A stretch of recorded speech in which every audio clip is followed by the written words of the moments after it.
Welcome to this men's hair cutting video. In this video, I'm going to talk you through a number of different concepts for cutting men's hair, as well as some bonus information on cutting hair with the razor.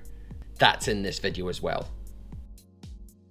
So the first cut that I'm going to do, I'm going to be looking for the occipital bone, which is the bone that sticks out on the back of the head the most. It's where it kind of curves, and we call this the occipital ridge. So I'm going to come up with the number 3 and I want to glide off almost at this angle off of that occipital ridge. This is really the roughing out work that we're doing initially. So in with the number 3, up towards that ridge and just glide off the ridge. You don't want to round over onto the top of the occipital bone. That's hair that we're going to cut with the scissors later on. So tidy up the back, and then when you get to the sides, we have this other ridge which is called the parietal ridge, and that's the bone that sticks out on the side the most. Again, the principle's the same. We just go in with the clipper at the bottom and just work your way up and glide off the parietal ridge. So here you can see it, just straight up, glide up, don't round over onto the top of the head. I know I say it all the time, but you can never say it enough. Once we've got rid of that, we can see this nape whorl at the back. This is where the hair kind of grows in like a little bit of a circle at the back. So what we're going to do is go up maybe just a little bit with the lever down, that just a half position. Now, because the hair grows up, the blade won't catch it completely. What we need to do is flip the clipper over and go down, and that means that the hair that's growing up the way on that circle is pushing up towards the blade and we can catch it all. So flipping the clipper over for a nape whorl is a good idea. I'm basically tapering this whorl away. I want this to look seamless, so I'm using a number 1 now, and I'm going to go up just to where that line is. Do you see where that line is? And just rotate the clipper at that point. So when the blade touches the line, just rotate it. And what that's going to do is just slightly soften into the denser hair higher up. So we've got a graduation going on here between that lever down open blade and the number 1. You can see how it's kind of made it softer already. You still, at this level, because the whorl's there, you still have to flip the clipper over and come down to some extent. Okay, let's go slightly higher now. I've got the number 2, and I'm just going to go a little bit higher from my 1. This is classic tapering, this really, a fundamental skill. Somebody said to me earlier that my work looks messy because I don't put a neckline in. I've got to be honest, I'm not a big fan of the neckline. Now, I know it's popular in many places, but to me it doesn't look natural and it doesn't grow in well. On the sides, it's not as involved as it was in the back. I'm just going to use a half to get rid of the sideburn, and then just go up a little bit higher with the 1, and then the 1.5. You can see that I've still got a little bit of a dark line after I do my 1.5, but that's okay, because what I'm going to do is taper that with a bit of vertical clipper over comb.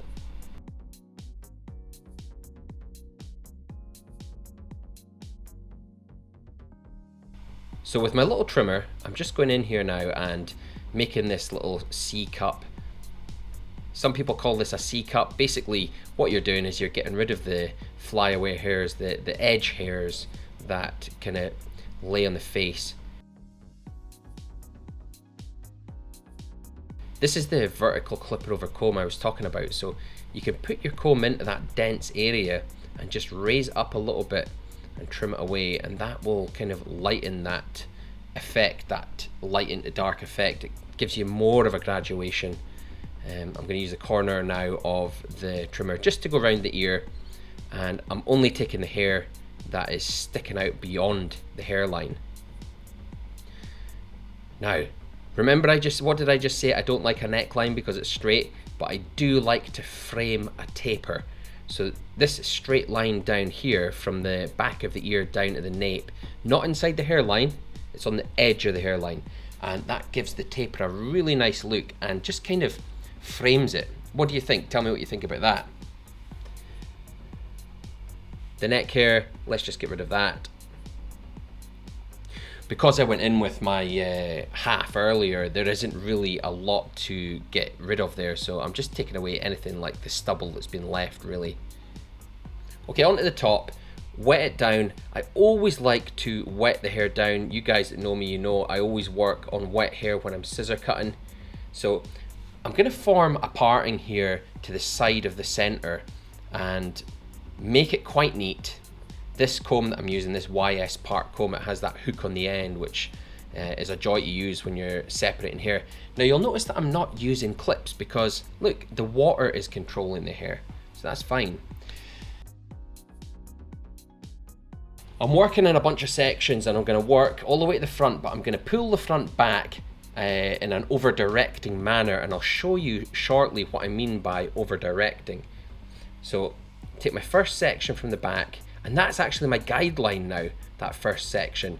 So what I'm looking for is every time I take a section now, and it'll be the width of my comb, okay, when I pick that up I should be able to see some short hair from my previous section. Okay, so just from that back section I'm following that all the way to the front, a comb width. Now look, there's little short hairs there, that's what I'm looking for. Another viewer asked me what to look for, how to keep your guide when you're working. Well, there it is there.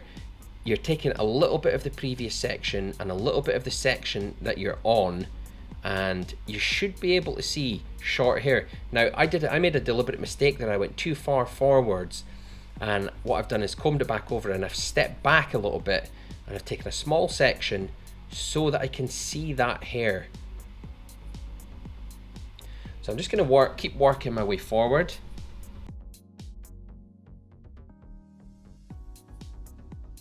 Now I told you about over direction at the front, so you can see what I'm doing is I'm picking the hair up and I'm pulling it back almost towards the middle of the top of the head. That means that it's going to be longer as I work my way forward.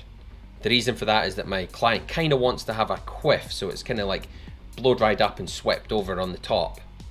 You'll see at the end that I do actually create quite a massive quiff, but it works.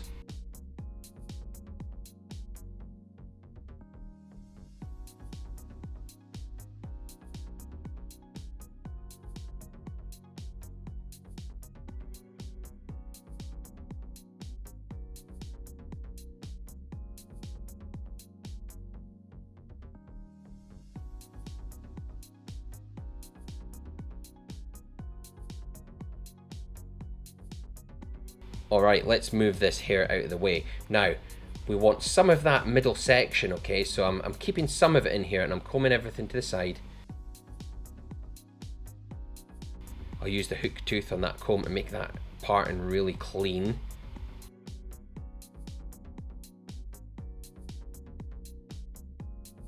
We can pick up and you can see on my inside knuckle there, the short hair from my middle section.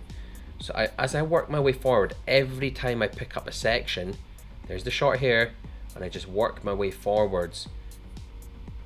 And I know where the short hair is, so keep going. Now I want to welcome Amazroy, who has just joined the Clipper clan on the channel. Welcome Amazroy. If anyone joins the Clipper clan, you will get early access to any videos that I put out and some custom emojis and stickers that you can use on the channel.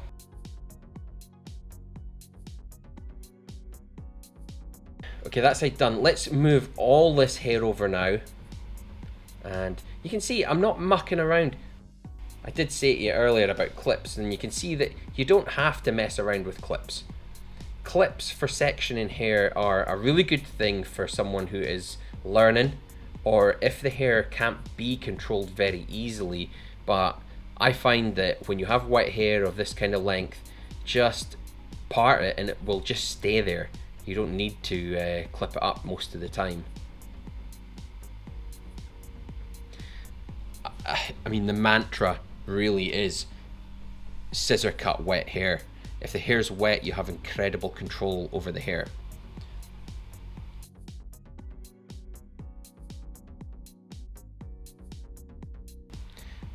So I'm working my way forwards to the front, and I'm just going to over direct back on the front.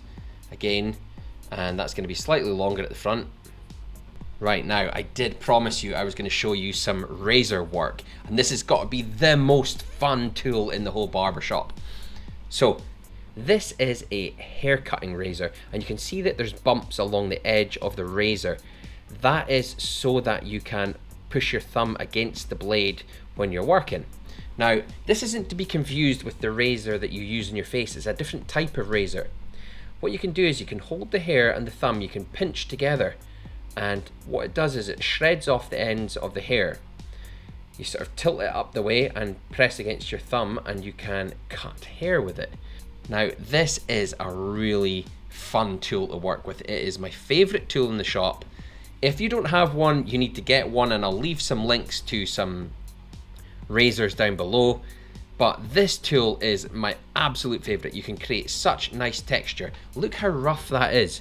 You know, look, it's a straight line. You can pinch little bits out.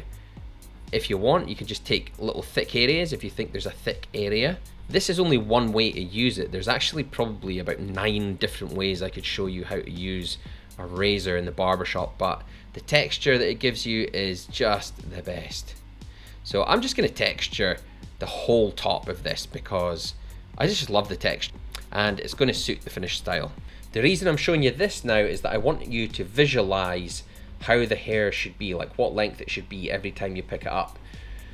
So on the crown, let's tip our hands out as if it was that comb that I just showed you and cut the hair at that angle, because I want the long hair from the middle of the crown to reach all the way down to the occipital bone, and it's all going to lie there really nicely. Because if I comb that down, and I'm going to cross check this now, so scissor in, and it lays on the spine of the comb, and what I'm looking for is anything that's sticking out as I work my way down. There isn't too much, so I'm just going to smooth that over. Okay, onto the side. Let's do the same thing. I'm going to tilt out a little bit. This is more of a vertical angle, so just straight up on the side here, and what we're doing is anything that sticks out beyond your vertical line, you can cut that off, because it's just going to hang over the side anyway, and it's not going to look good, so we can just get rid of that.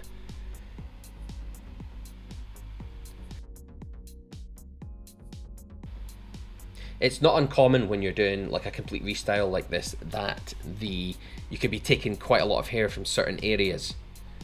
So I'll just smooth this over as well. This is scissor over comb, and when you're scissor over combing, you only really want to be taking dust, so there should be tiny fragments coming off, nothing too major.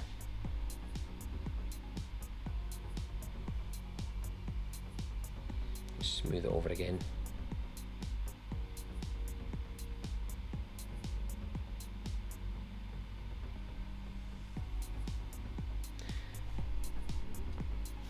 Let me know, by the way, if anyone has used the razor at all before watching this video, or if it's something that you would get or you would be interested in seeing more of on the channel. It's long been in my mind that I should put out a razor cutting video because it is one of my favourite things to do. You can get carried away with it. I have cut too much hair off with a razor in the past because they can really remove hair when they want to. Okay, onto the fringe. What I'm going to do is cut like almost these sort of like umbrella sections. Imagine like the spokes of an umbrella coming from the middle of the head, and I'll lift them up, lift the hair up, okay, step over and collect another section. Look how my fingers are raised towards the front of the head, so that's giving me that extra length. And by the time I'm finished taking these sections, you don't have much work to do on the perimeter because you've taken all the weight from behind the perimeter. I'll comb it down now, and what I'm going to do is I'm going to cut this actually even longer than the eyebrows. I'm going to take it right down to like the bridge of the nose, I would say, I think. Yeah. So I'm chipping across there. Remember, I put all that texture in with the razor on top, so I don't want to blunt cut this because that's going to put a blunt line in a textured finish, so we just want to avoid that. Now look at this length here. It's just below his eyebrow, but if he was to dry that off, that would sit above his eyebrow. Because the hair's wet, there's more weight on it, it lies flatter. Always remember when you're cutting fringes that when you dry them off, they're going to sit up a little bit higher. Okay, let's throw a bit of salt spray in. On longer hair, I prefer salt spray to something like matte clay. Use a vent brush to dry it off. And here it is. Here's the finished look. What do you think? We've got the taper at the back. We've dealt with a nape whorl. Loads of texture still on the top from that razor work. That was worth doing. And I did say to you that I was going to make a pretty huge quiff. I hope you enjoyed that video. I will see you again in my next video.